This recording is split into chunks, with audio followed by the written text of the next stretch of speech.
Well, the message today is titled Strong Enough to Pray. And if you'll read with me, and by that I mean me read and you follow along, we're going to go to Matthew 26, 36 to 46. These are probably familiar verses to you, and I'll read those for us today. Then Jesus went with his disciples to a place called Gethsemane, and he said to them, "Sit here while I go over there and pray." He took Peter and the two sons of Zebedee along with him, and he began to be sorrowful and troubled. Then he said to them, "My soul is overwhelmed with sorrow to the point of death. Stay here and keep watch with me." Going a little farther, he fell on his face to the ground and he prayed, "My Father, if it is possible, may this cup be taken from me.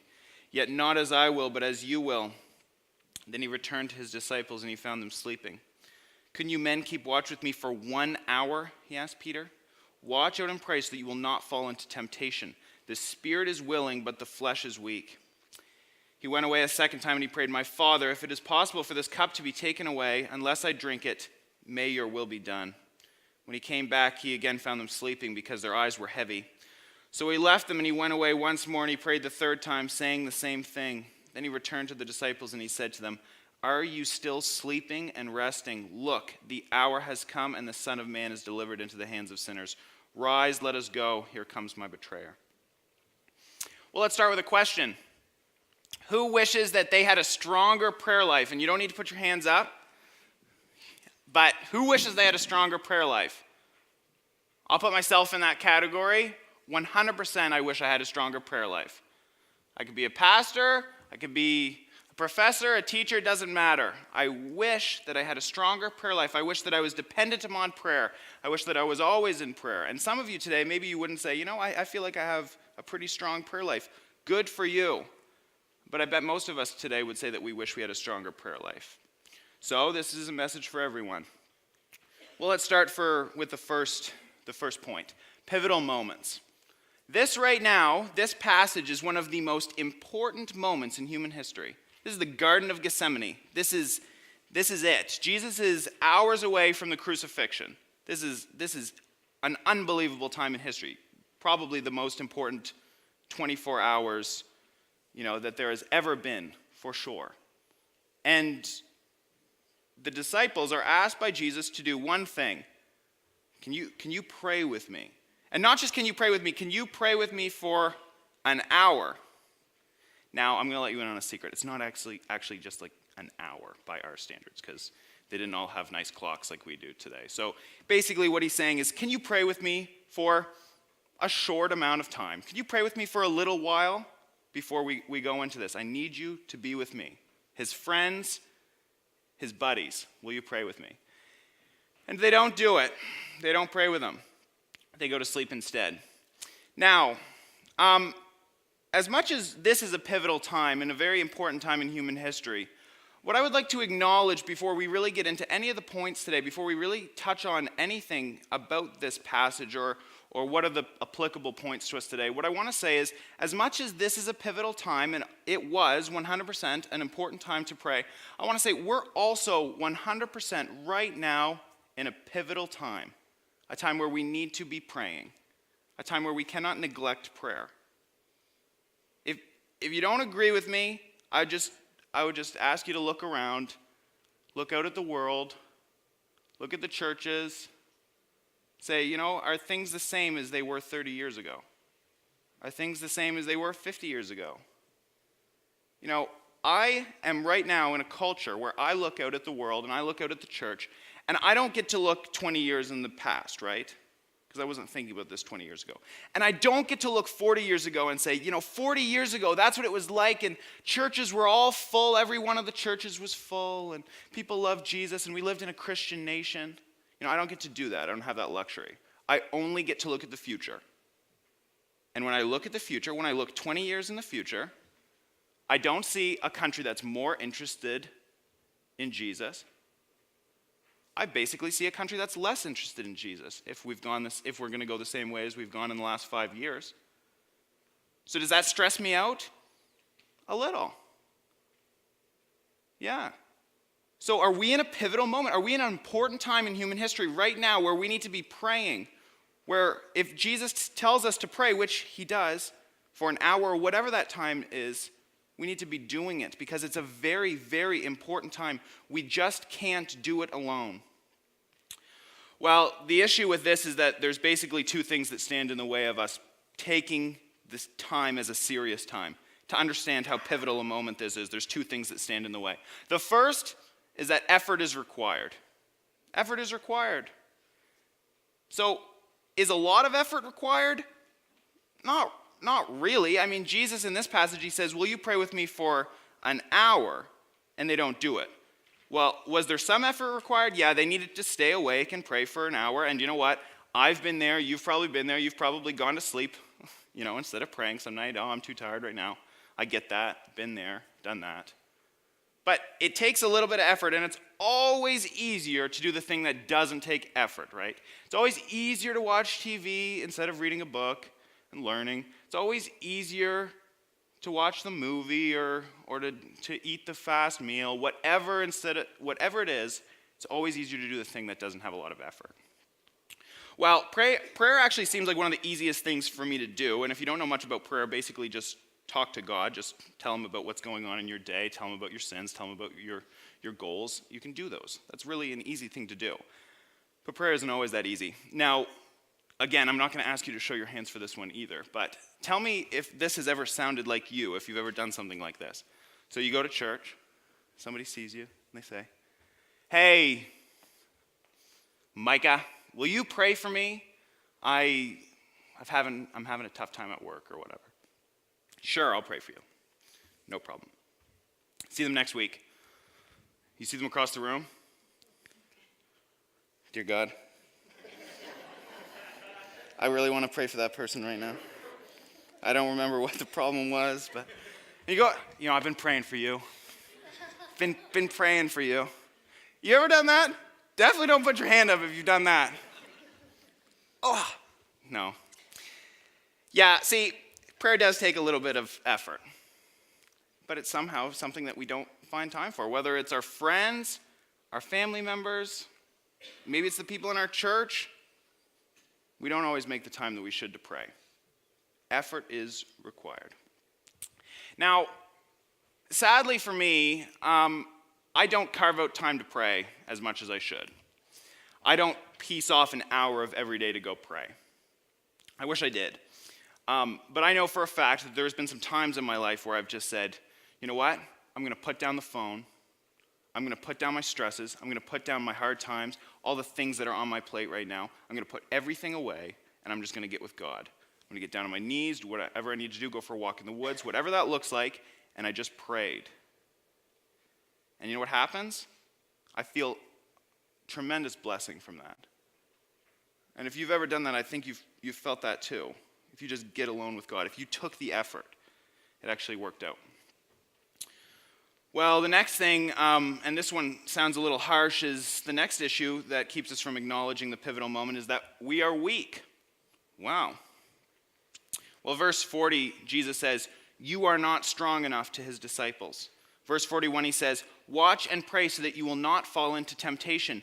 The spirit is willing, but the flesh is weak. Now, let me say first and foremost, Jesus is talking to his disciples, and he says, your flesh is weak, your spirit is weak, you're weak, you're not strong enough to do this, and I'll be the number one person here to say, I am not as good as Peter. I am not as good as John, and then I'll just acknowledge that for me up front. I'm not as good as the church fathers. Okay? They walked with Jesus, they did miracles, amazing things. And Jesus says to them, you are weak, you're not strong enough. He says, your spirit is willing, but your flesh is weak. Now, what's going on here is we've got some big philosophical ideas going on. So in the Greek system of thought, there was this idea that the flesh was evil, the body was evil, so the body was the part of you that felt lust, hunger, violence, anger, all of these types of things. That was the body. Your body had lust. Your body had anger, all those things.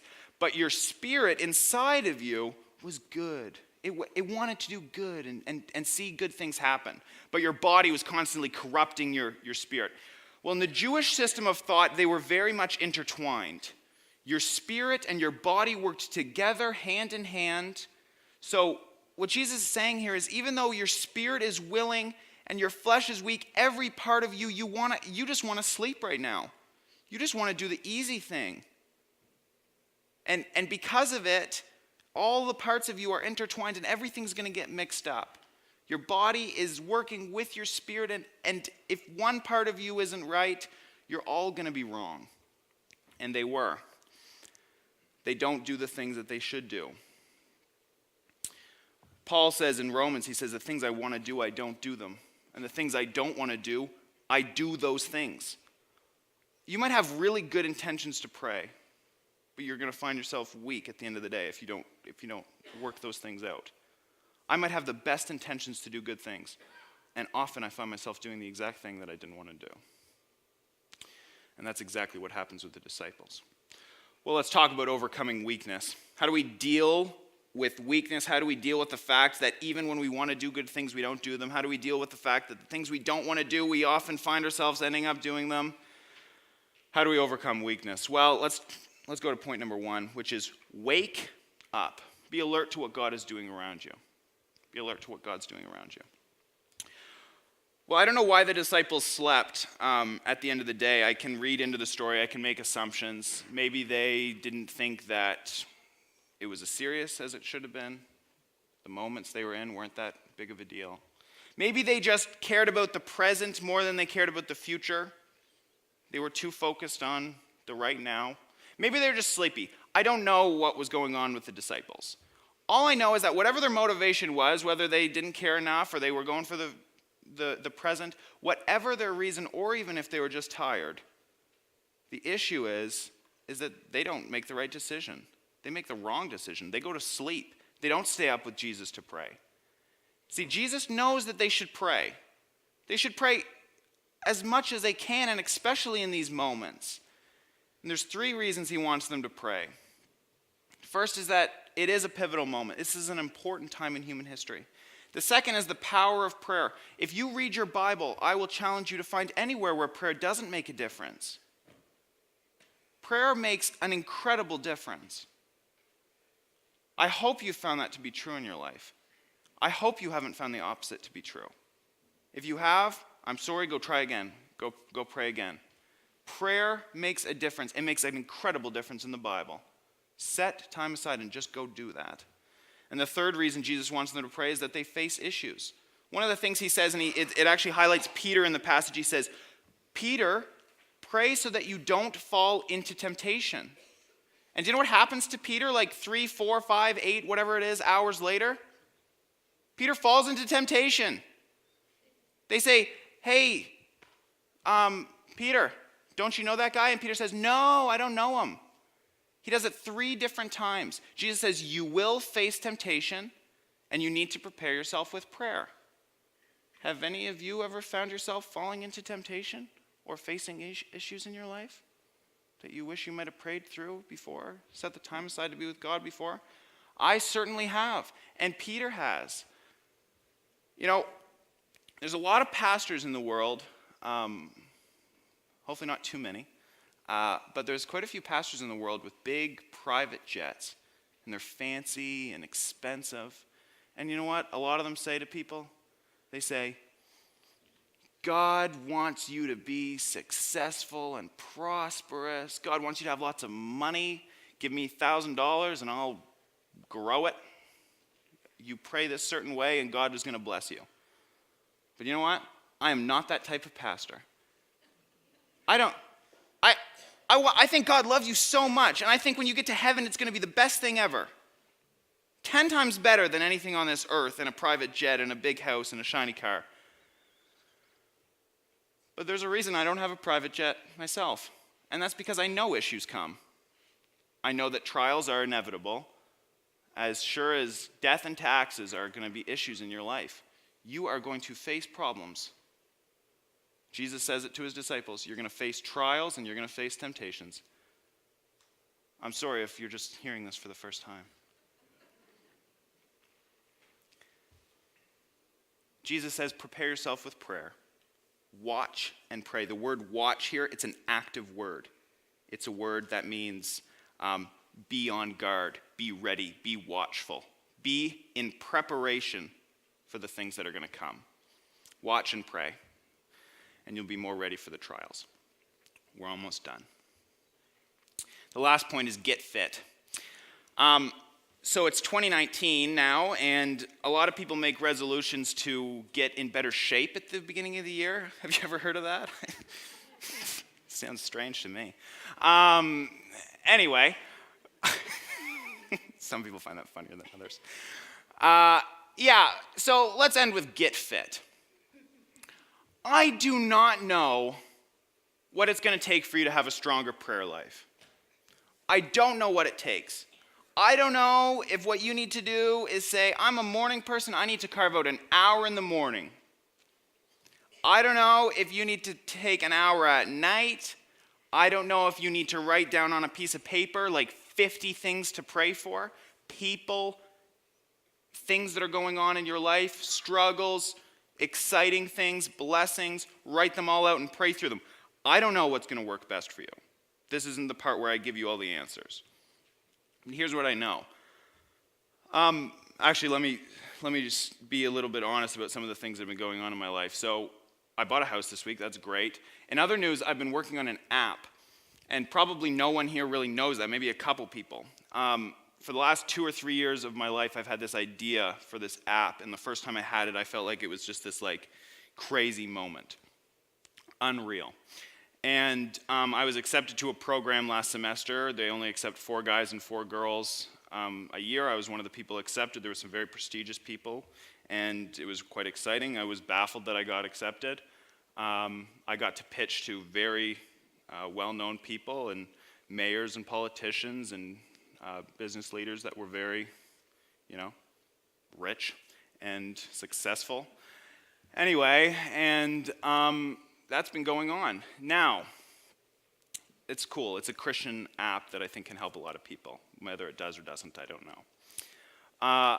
But some of the best advice I ever got about this app, and I've talked to, like I said, really successful people, was actually last week. And I was talking to Dave about it, and I kind of didn't do much with the app over Christmas because of the house and things going on. And I said, we're into a new year, and I got to figure out what to do with the app now. And Dave said to me, he said, Micah, do you want to know what the difference is between a really good leader and a great leader? I said, yeah, sure, tell me. And he said, basically, a good leader can see the top of the mountain, and they can look up at the mountain and they can say, it's awesome up there on the top of the mountain. I can see what it looks like. I can imagine what it feels like to be on top and look down and look around and say, this is what the mountain's all about. And I'm up here now and I made it.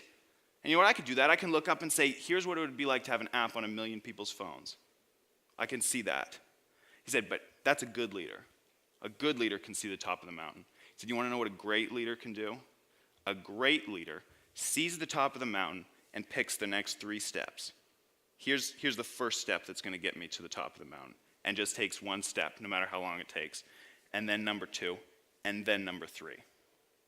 And once they get done their first 3, then they take 3 more. And maybe 6 months later, they've taken 10 steps. And maybe 6 years later, they're halfway up the mountain. But they're not nowhere. They're not still just looking up and dreaming. So, I didn't ask for a show of hands at the beginning of the message, but I said, who wants to be better at prayer? I said, we all should be. We all should get better at prayer. And it is the start of a new year. And if you want to be better at prayer, and you say, you know what, here's what it looks like for me to just spend time with God and love God, and I can see the top of the mountain, and I know what I need to do. Well, I want to say to you today, what you should do is take your first couple steps forward. As I've done my short amount of time that I've done in my life, what is most clear to me is that discipline is the most important thing in life. Discipline. Discipline. If I want to quit smoking, I need to be disciplined. If I want to quit swearing, I need to be disciplined. If I want to learn guitar, I need to be disciplined. If I want to learn to tap dance, I need to be disciplined. If I want to try to love my neighbor, I need to be disciplined. And if you want to be better at prayer, you need to be disciplined to do it. You need to find the time in your day. You need to write down those names. You need to take the steps forward.